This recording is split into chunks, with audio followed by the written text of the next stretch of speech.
Torah says that HaKadosh Baruch Hu looked into the Torah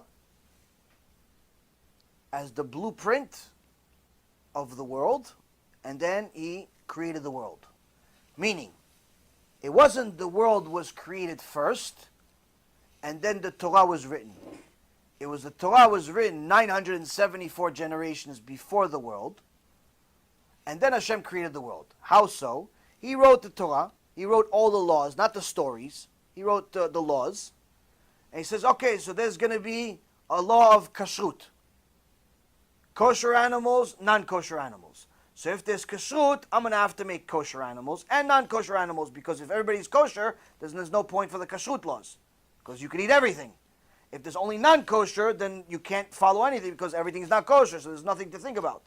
So he made kosher animals and non-kosher animals, and he gave us signs. What makes a kosher animal? What makes a non-kosher animal? But then there's also fish.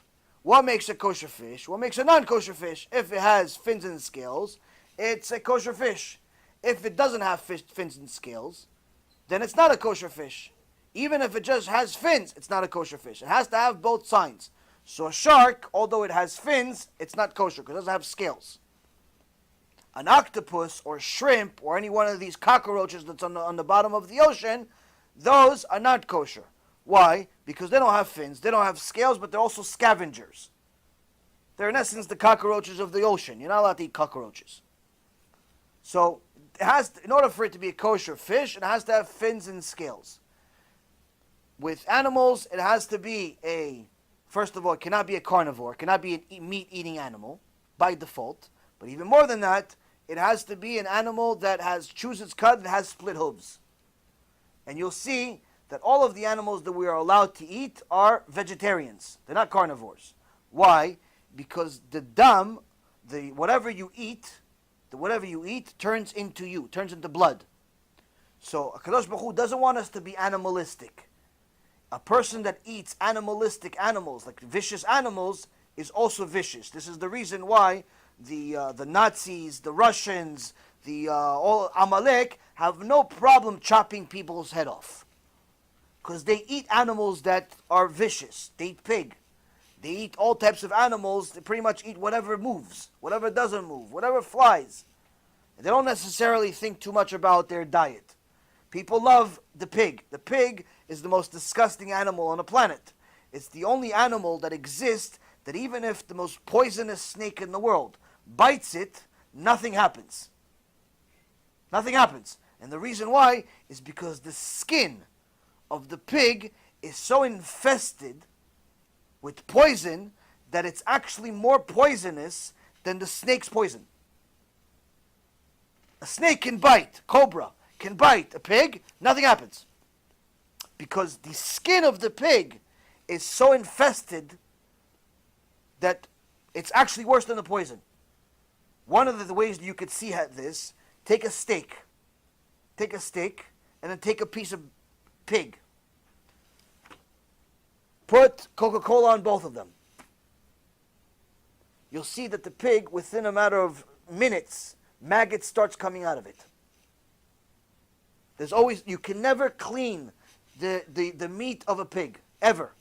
It's permanently infested, and the reason why is because the pig eats everything. It eats poop, it eats its own babies, it eats people, it eats feces, it eats everything, literally. It eats literally everything. Everything it eats. It's the most disgusting animal on the planet, and it's a tumah. You're not allowed to benefit, you're not allowed to raise a pig. Like some people are crazy in America, they raise pigs as pets, you're not allowed to as a Jew. You're not allowed to sell them, it's a filthy animal. So, point is that the pig is a filthy animal, but people eat it. What happens? They become filthy too in their behavior. They become filthy too also. Also, some people like to hunt. A Jew is never allowed to hunt. Not allowed to hunt. Why are you not allowed to hunt? Because we have a law called Tsar Ba'al Chaim. You're not allowed to hurt an animal for no reason.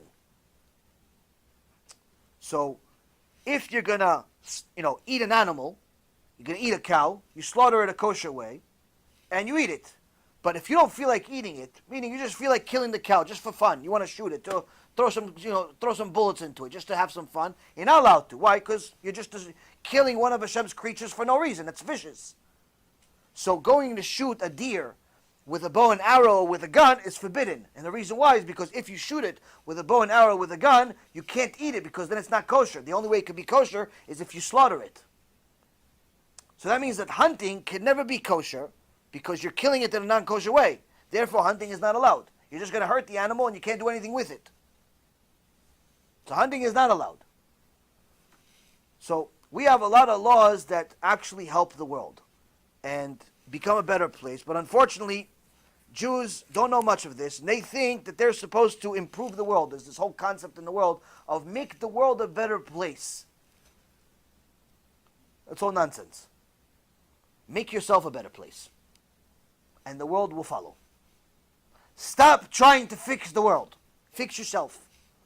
People are constantly projecting to fix the world, to fix the things that are bigger than them, because in reality you can't do anything. But they say, no, I'm going to fix the world. I'm going to fix hunger in Nigeria. I'm going to fix thirst in somewhere else. I'm going to fix this over there. I'm going to fix yourself. Instead of fixing them, fix you. After you fix you by following the Torah, I promise you the world around you will become a better place. Stop trying to fix the world. Hashem doesn't need you to fix the world. No, we're going to fix global warming. How? I'm going to convince people to recycle. Oh, so Hashem needs you for that? Oh, we're going to fix this. Stop trying to fix the world. Fix yourself. If you're fixing yourself, then you can also fix the world. It's nice to do charitable things, help homeless people, help poor people, give food, give money, give time, give this. That's not a problem. But don't ever think that that replaces that. It starts with fix yourself and then help others. Don't think that by helping others, now you're absolved from the mitzvah. So the key is to know that the world, HaKadosh Baruch Hu created it in a certain way, by using these laws that he had in the Torah and then created the world that followed. He knew that there's going to be written in the Torah that there's a mitzvah of tarat mishpacha, so he created a male and the female has the time of the month in order for this mitzvah to be fulfilled. You know that there's a mitzvah of all types of things, let's say tzitzit, so he gave us the materials in the world for us to create the tzitzit, and so on and so forth. So now, these laws already written, the world in essence has to have them, but how does it actually take place? How does it take place? HaKadosh Baruch Hu took the words, put them together, and him saying those words created it. Why? Because when Hashem speaks, it's not like us speaking. We speak, but we don't see anything being created out of it. But when HaKadosh Baruch Hu speaks, something is created. So if he says book, a book exists. It comes to being, comes to life. If he says world, the world comes to life. Tree comes to life.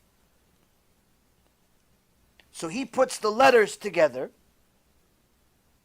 and the totality of those letters coming together that makes the word also, in essence, create something. What is it like? This is like the world is made of all of these zeros and ones and energy and atoms and so on and so forth. And in reality, all of us and everything is made out of energy, and it's all of these tiny little atoms that you can't see with the naked eye. You need some microscopes, special microscopes with it. And HaKadosh Baruch Hu, in essence, allows all of these atoms to come together, spin really fast so you can't tell that they're even there. And therefore, everything to us looks solid. This book looks solid.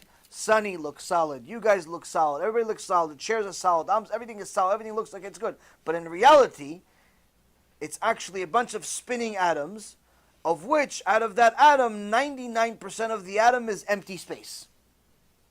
But the only reason it looks solid is because it's spinning so fast. Similar to when you see a fan. In the ceiling, it spins really fast. It looks like there's a single blade. But if you slow down or stopped the fan, all of a sudden the truth is exposed and you see that there's 5 blades or 6 blades.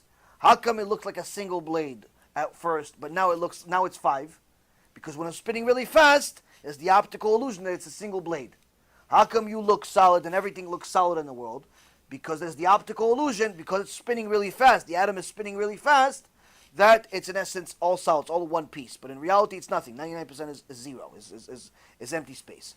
So in essence, what makes all of this come to life? The name of HaKadosh Baruch Hu. HaKadosh Baruch Hu puts the words together to, in essence, create everything, and the power of His holy name, in essence, puts life into creation. Similar to how you answer the question when somebody asks, okay, so if the atom is spinning and that's why everything is solid, what happens if it stops spinning? The same thing that happens if the fan stops spinning. You see the truth. You see that there's 5 blades. But only here with the atom, you see what? You see that there's 99% of it is empty space, meaning that the emptiness, the nothingness is exposed. And therefore, if the atom stops spinning for a second, everything simply disappears. It doesn't get destroyed. It doesn't explode. It just disappears because it's empty. It's nothing. So the next question is, what keeps it spinning? The power of HaKadosh Baruch Hu's name. So that whole process is constantly done 24 hours a day, 7 days a week. HaKadosh Baruch Hu recreates the creation over and over again. Be'ezrat Hashem, soon we're going to publish a video, maybe even do it in a shiur. One of my dear friends in Eretz Yisrael is a Talmid Chacham. He's also a physicist and an engineer. Has really peculiar things that he found in science and nature that show HaKadosh Baruch Hu's name. And how, mamash, you see HaKadosh Baruch Hu's name in everything. In the universe, in plants, in people, in everything. And B'ezrat Hashem, we're going to make a video together that to go over it. Maybe next time, maybe after the B'ezrat Hashem, after Rosh Hashanah, we'll do it here. But point is that HaKadosh Baruch Hu's name, the power of His name, is in essence giving life to the creation.